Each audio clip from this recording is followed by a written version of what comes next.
হ্যাঁ গো, যে আমাদেরকে টি-20 ওয়ার্ল্ড কাপ জেতালো তাকেই তোমরা দল থেকে বার করে দিলে। একবারে টি-20 দল থেকে গায়েব। কিভাবে কিভাবে ভাই কিভাবে? টি-20 ওয়ার্ল্ড কাপের নকআউটে যে সব থেকে টপ লেভেলের পারফরমেন্স দিল, যে আমাদেরকে ওয়ার্ল্ড কাপ জেতালো, আচ্ছা যে টি-20 ওয়ার্ল্ড কাপে প্লেয়ার অফ দ্য টুর্নামেন্ট ছিল, তাকে জাস্ট 3টে চান্স দেওয়ার পরে তোমরা একদম টি-20 দল থেকেই গায়েব করে দিলে। মানে কিভাবে ইয়ার, কিভাবে ও আমাদেরকে ওয়ার্ল্ড কাপ জিতিয়েছে ভাই। হ্যাঁ আমরা বলেছি, আমরা সকলেই বলেছি যে ভ্যাভবকে খেলা, আমরা ভ্যাভবকে দেখতে চাই, তবে কিন্তু এটা আমরা একবারও বলিনি ভাই, একবার আমরা ডিমান্ড করিনি যে সঞ্জুদাকে বসে ভ্যাভবকে খেলাও। দেখো একই আমাদের ভাই টপ অর্ডার যা আছে না, টপ থেকে মিডিল অব্দি সব কটা লেফটি, একটা খালি রাইটে আছে, সেটা হচ্ছে আমাদের সিরাজ দা। ওই জন্য অপোজিট দলের ভাই প্ল্যানিং করতে সুবিধা হয়ে যাচ্ছে, ঠিক আছে? তো একটাই মাত্র টপ থ্রিতে আমাদের রাইটই ছিল, সেটা হচ্ছে আমাদের সঞ্জুদা। তাকে তোমরা দল থেকেই গায়েব করে দিলে यार। হ্যাঁ মানে কিভাবে জাস্ট 3টে চান্সের পরে? এটা তোমরা ভাই গালাত করলে, গালাত করলে। এবার অনেকেই বলছে যে ভাই এটা রেস্ট দেওয়া হয়েছে সঞ্জুদাকে। দেখো আমিও প্রথমে বলছিলাম যে হ্যাঁ রেস্টই দেওয়া হয়েছে, তারপর আমি যখন স্কোয়াডটা ভালো করে দেখলাম তখন আমি দেখে বুঝতে পারলাম যে ইংল্যান্ড সিরিজে আমাদের যে টপ অর্ডার আছে, তোমার জিম্বাবুয়ে সিরিজেও সেই টপ অর্ডারই থাকতে চলছে, খালি কেউ গায়েব হয়েছে তো সেটা হচ্ছে আমাদের সঞ্জুদা। দেখো বোলিং লাইন আপটা অনেকটাই চেঞ্জ হয়েছে, বাট সঞ্জুদাকে এরা গায়েব করে দিলে यार। মানে তোমরা ঘুরিয়ে ফিরিয়েও তো খেলাতে পারতে, একবার ঈশানকে অথবা একবার সঞ্জুদাকে, একবার অভিষেককে এরকম ঘুরিয়ে ফিরিয়ে খেলাতে পারতে यार। একটাই মাত্র আমাদের রাইটই ছিল গো টপ থ্রিতে, তোমরা তাকেই আর সাইড লাইন করে দিলে। মানে এটা কি আসলেই ড্রপ নাকি তাকে রেস্ট দেওয়া হয়েছে, সেই নিয়ে আমরা ডিটেলস আলোচনা করব। আর তার থেকেও বড় ব্যাপার যেটা আমার জন্য, সেটা হচ্ছে রানাজি। হ্যাঁ রানাজিকেও ড্রপ করে দিয়েছে ভাই জিম্বাবুয়ে ট্যুর থেকে। মানে কেন, কি জন্যে?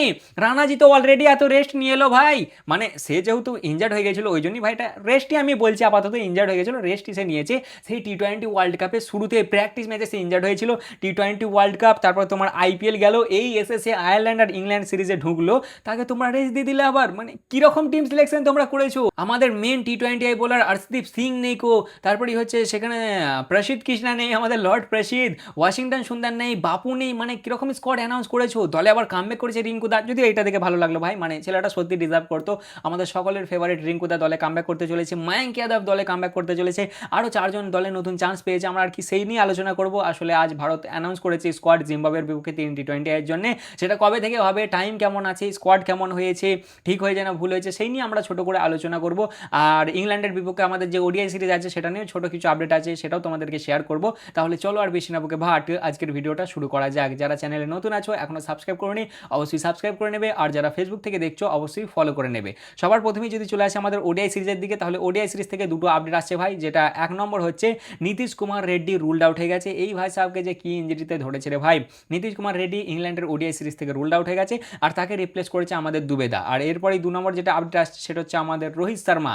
আমাদের রোহিত দা অলরেডি ইউকেতে পৌঁছে গেছে ওডিআই সিরিজের জন্য। এটাই ছিল ওডিআই সিরিজ নিয়ে আপডেট।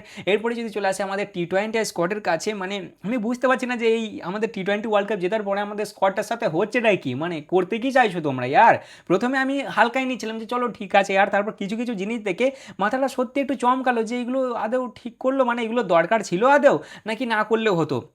সবার প্রথমে যদি আসি ভাই, আমাদের টি-20 ওয়ার্ল্ড কাপ উইনার ক্যাপ্টেন আর টি-20 ওয়ার্ল্ড কাপের প্লেয়ার অফ দ্য টুর্নামেন্ট দুজনেই ভাই দলের বাইরে, দুজনেই দলের বাইরে। যেখানে তোমার মার্চ অব্দি দুজনাই দলে ছিল, সেখানে জুলাইয়ে দুজনাই দল থেকে বাইরে। প্রথমে ক্যাপ্টেন গেল, আর এবারে টুর্নামেন্টের প্লেয়ার অফ দ্য টুর্নামেন্ট গেল। যাই হোক, সবার প্রথমে যদি চলে আসি স্কোয়াডের দিকে, তাহলে ভাই আজকে স্কোয়াড অ্যানাউন্স করেছে, ঠিক আছে? স্কোয়াডটা আগে তোমাদেরকে বলে নিই, তারপর শিডিউল বলবো।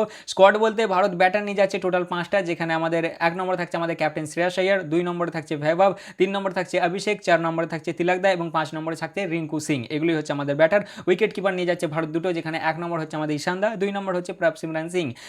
অলরাউন্ডার নিয়ে যাচ্ছে 3টে, যেখানে 1 নম্বর হচ্ছে আমাদের দুবেদা, 2 নম্বর হচ্ছে সুয়ান সিডগে, এবং 3 নম্বর হচ্ছে হার্ষ দুবে।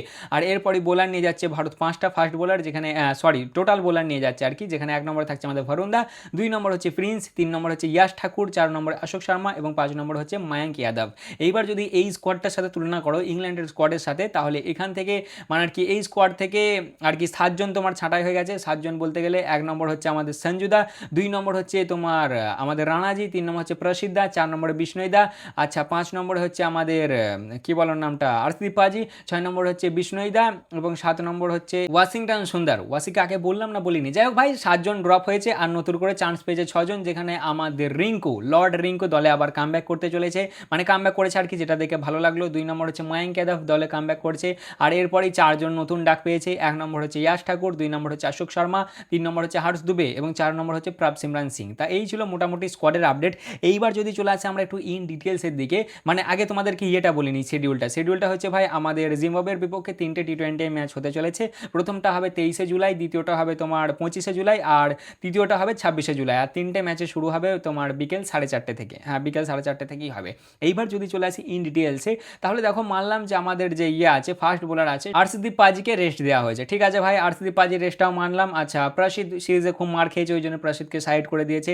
3 নম্বর বিষ্ণুই দাও একটু মার খেয়ে গেছে, ওই জন্য বিষ্ণুই দাও হয়তো সাইড হয়ে গেছে। 4 নম্বর অক্ষর পাটেলকে হয়তো ভাই রেস্টই বলবো আমি, ঠিক আছে।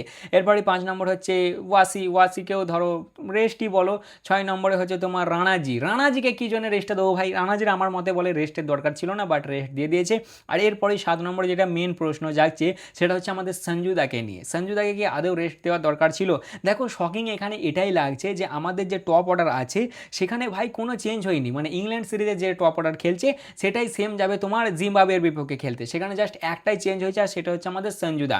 এবার সকলেই বলছে ইয়ার জাস্টিস ফর সঞ্জু স্যামসন, ভাই ইয়ার আমরা বলেছিলাম যে ভ্যাভাবকে খেলাও, আমরা একবারও এটা বলিনি যে সঞ্জুকে দল থেকে বের করে দিয়ে ভ্যাভাবকে খেলাও, এটা আমরা একবারও বলিনি ভাই। তাহলে তারা বের করে দিলে কেন? সবসময় ইজি টার্গেট কি সঞ্জু স্যামসনই? আর আমার মনে হচ্ছে সেটাই ভাই, তাকে রেস্ট নয়, আমার মনে হচ্ছে তাকে ড্রপই করে দেওয়া হয়েছে। বাকি স্কোয়াড মোটামুটি ঠিকই আছে, আর নতুন ছেলেদেরকে চান্স দিয়েছে, ঠিক আছে, বোলারগুলোকে রেস্ট দিয়েছে, আর ব্যাটারের মধ্যে একমাত্র সঞ্জুদাই রেস্ট পেয়েছে। তা মোটামুটি এই ছিল দলের আপডেট। কেমন লাগলো অবশ্যই জানাবে, ভালো লাগলে লাইক কমেন্ট শেয়ার অবশ্যই করবে। স্কোয়াড আমায় ঠিকই লাগলো, খালি সঞ্জুদার খবরটা একটু ভাই মনটা খারাপ হয়ে গেল, বুঝলো তো। তা আজকের জন্য এতটাই, দেখা হচ্ছে আবার পরের ভিডিওতে, চলো ততক্ষণের জন্য টাটা।